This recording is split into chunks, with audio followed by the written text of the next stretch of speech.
America prepares for something big. Warships in the Caribbean, covert intelligence missions, and whispers of a possible overthrow of a sitting president. But this isn't about the Middle East or Eastern Europe. It's about Venezuela. What is the United States really planning? Is military intervention just a rumor, or is it already underway? Stay with us as we uncover the real developments, secret actions, and potential consequences of what could be one of the biggest geopolitical events of the decade. In recent days, senior officials within the U.S. government have hinted at a major shift in how America plans to deal with Venezuelan President Nicolás Maduro.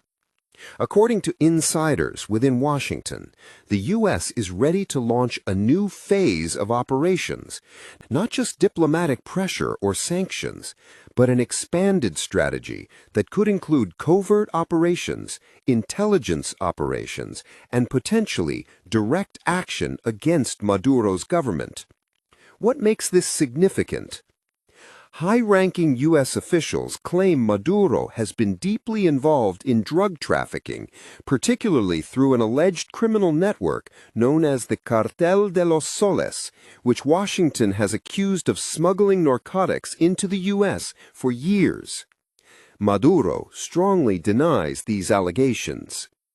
While the United States has not officially declared war, what's unfolding behind the scenes paints a different picture. Multiple officials, speaking anonymously, revealed that covert operations might be the first step. Intelligence agencies like the CIA have reportedly already been authorized to conduct limited operations targeting Venezuelan assets. But what's the goal? Some U.S. officials go as far as saying that removing Maduro from power is now considered a valid option. Yet despite the bold plans, there's one major unknown. Has President Trump officially given the green light? If covert operations are already in motion, is open military action the next step? The Caribbean is about to give us some clues.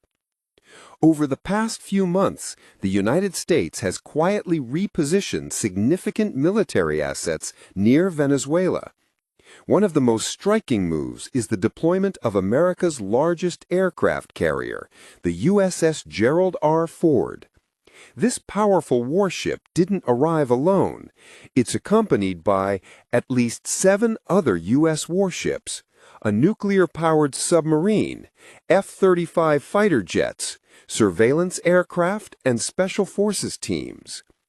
Though officially labeled as part of counter-narcotics operations, the firepower is far beyond what would typically be needed for drug interdictions. This has sparked speculation that something much bigger is unfolding. Meanwhile, the U.S. Federal Aviation Administration, or FAA, issued an urgent warning to global airlines calling airspace over Venezuela potentially hazardous. In response, at least 3 major international airlines canceled flights in and out of Venezuela. All these moves suggest one thing: Washington is preparing for possible instability. However, it doesn't end there. But why designate Maduro a terrorist, and what does that allow the U.S. to do next? The answer could change everything. The United States is preparing to officially designate the Cartel de los Soles as a foreign terrorist organization. Why does this matter? Under U.S. law, labeling the group as a terrorist organization gives Washington broad powers to target its members financially, politically, and even militarily. According to Defense Secretary Pete Hegseth, this designation opens a whole new toolbox of options. That includes freezing overseas assets, targeting individuals associated with the organization, conducting special military strikes beyond U.S. borders, increasing financial rewards for information. In fact, Washington recently doubled its reward for Maduro's capture to a staggering $50 million. President Trump himself suggested that once the terrorist designation is official, Maduro's assets, infrastructure, and even key strategic locations inside Venezuela could become lawful military targets. But despite this pressure, Trump also hinted that negotiations with Maduro remain possible, suggesting that Washington might still be open to a diplomatic settlement if Maduro cooperates. But if a war were to happen, could Venezuela even stand a chance against U.S. military power? Or does Maduro have a secret strategy? On paper, Venezuela's military is no match for the United States.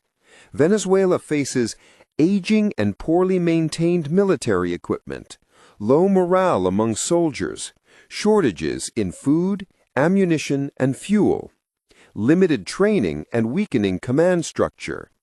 In fact, some military units have struck deals with local farmers just to feed their troops because the government couldn't supply basic food rations. But does this mean Venezuela would surrender easily? Not necessarily. Maduro is preparing for asymmetrical warfare, not conventional battles.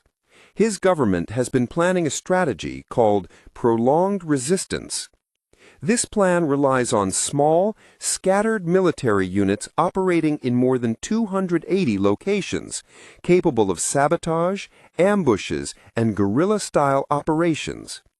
Rather than facing U.S. forces directly, they would fight from the shadows, using Venezuela's terrain as an advantage. Maduro has appeared on state television multiple times, warning that if the U.S. invades, Venezuela would turn into another Vietnam or Afghanistan, long, costly, and chaotic. In a dramatic display, Maduro even attended the premiere of a TV series about his own life, broadcasted nationwide, portraying himself as a leader fighting foreign imperialism. But is America truly ready to take that risk? Or could it be all psychological warfare? Let's see what comes next. Some analysts believe the U.S. military buildup could be more psychological than tactical, a show of strength designed to pressure Maduro into negotiations without actually going to war. But others fear this could escalate quickly by accident. Even a small incident, a drone strike, or a skirmish at sea could trigger a serious conflict. But the U.S. still appears divided. Some support a full-scale operation to remove Maduro. Others worry about the risks: destabilization, regional warfare, a refugee crisis, or another long-term conflict like Iraq or Afghanistan.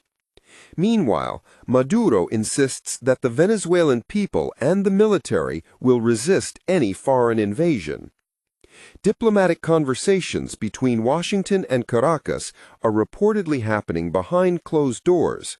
Whether these talks will produce peace or simply delay the inevitable remains unclear. One thing is certain: the world is watching closely. So, will the U.S. move from pressure to invasion, or is a deal quietly being made behind the scenes?